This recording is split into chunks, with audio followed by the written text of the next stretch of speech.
शकुंतला देवी ने अभी कुछ समय पहले ही एक साथ अपने दोनों बेटों की शादी की थी। शकुंतला की बड़ी बहू आंचल गोरी और सुंदर थी, जबकि उसकी छोटी बहू काजल काले रंग की थी। आंचल अक्सर काजल को उसके काले रंग की वजह से खूब खरी खोटी सुनाती थी। ऐसे ही एक दिन, ए कल्लो, देखना तेरे जैसे बादल पूरे आसमान में मंडरा रहे हैं। अब जा, जल्दी से जा और मेरे लिए गर्मा गर्म पकौड़े तल कर ला। जेठानी जी, लेकिन बेसन नहीं है घर में। तभी शकुंतला भी वहां आ जाती है।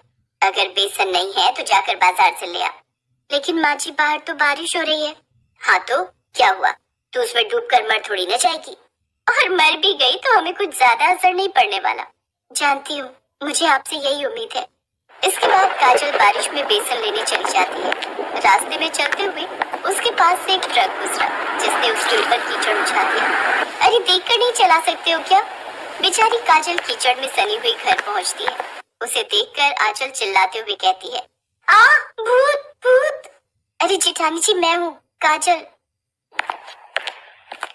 अरे कल्लो, ये क्या हाल बना लिया तूने। सच में आज तो तू और भी डरावनी लग रही है। काजल खड़े खड़े आंचल को घूर रही थी। तभी शकुंतला ने उससे कहा, अरे तू मेरी चांद जैसी बहू को क्यों घूर रही है? उसे अपनी काली नजर लगाएगी क्या? जा, अब जाकर नहा ले। कितनी गंदी बदबू आ रही है तुझसे। बेचारी काजल अपने कमरे में नहाने चली जाती है। शाम को जब उसका पति प्रभात ऑफिस से आता है तो अपनी माँ से पूछता है, माँ काजल का है? पड़ी हुई है अपने कमरे में। जरूर आपने ही कुछ कहा होगा। हाँ, तू तो हमारे ऊपर ही शक करेगा। पता नहीं उस कल्लो ने तुझ पर क्या जादू किया हुआ है। माँ, आपकी इन्हीं सब बातों से तो मैं परेशान हूँ। खैर, आपसे मैं बाद में बात करूंगा। काजल अपने कमरे में रो रही थी, लेकिन प्रभात के आते ही उसने अपने आंसू पोंछ लिए और उन्हें छुपा लिया। रुको, मैं अभी तुम्हारा मूड ठीक कर देता हूँ। ये लो। ये हार आप मेरे लिए लाए हैं? नहीं, पड़ोसन के लिए लाया हूँ। सोचा तुम्हें दिखा दूँ। क्या आप भी ना। उस घर में काजल को प्यार देने वाला उसका पति ही था। शकुंतला की बड़ी बहू गोरी चिट्टी थी, जिस वजह से शकुंतला उसे बहुत प्यार करती थी, जबकि काजल को अपने काले रंग के कारण अक्सर गालियां और ताने ही मिलते थे। ऐसे ही एक दिन, आह आह। क्या हुआ बड़ी बहू? सासू माँ, रोटियां बनाते वक्त हाथ जल गया। बहू, तू तो वैसे ही इतनी नाजुक है। आखिर किसने कहा तुझे रोटियां बनाने को? तू अभी रुक। काजल, अरे ओ काली बहू। जी माँ जी। बेशरम कहीं, तुझे अकल है या नहीं? तेरी जेठानी रसोई में रोटियां बना रही है और तू अंदर आराम फरमा रही है। देख तो बेचारी का हाथ भी जल गया। जा, जाकर रोटियां बना। काजल किचन में जाकर रोटियां बनाने लगती है कि तभी बाहर तेज बारिश शुरू हो जाती है। अरे मैंने तो छत पर कपड़े डाले थे, सब भीग गए होंगे। बेचारी काजल अकेले ही जाकर सारे कपड़े उठा कर लाती है, जिसमें वो खुद भी पूरी भीग जाती है। अरे ओ काली बहू, कहाँ घूम रही है? ये ले, ये मेरी साड़ी धो दे, मुझे कल पहनना है इसे। इन सब के बीच बेचारी काजल को अपने गीले कपड़े बदलने तक का भी वक्त नहीं मिला और उसको बुखार ने जकड़ लिया। अरे ओ काली बहू, ये तो तुझे अच्छा बहाना मिल गया आराम करने का।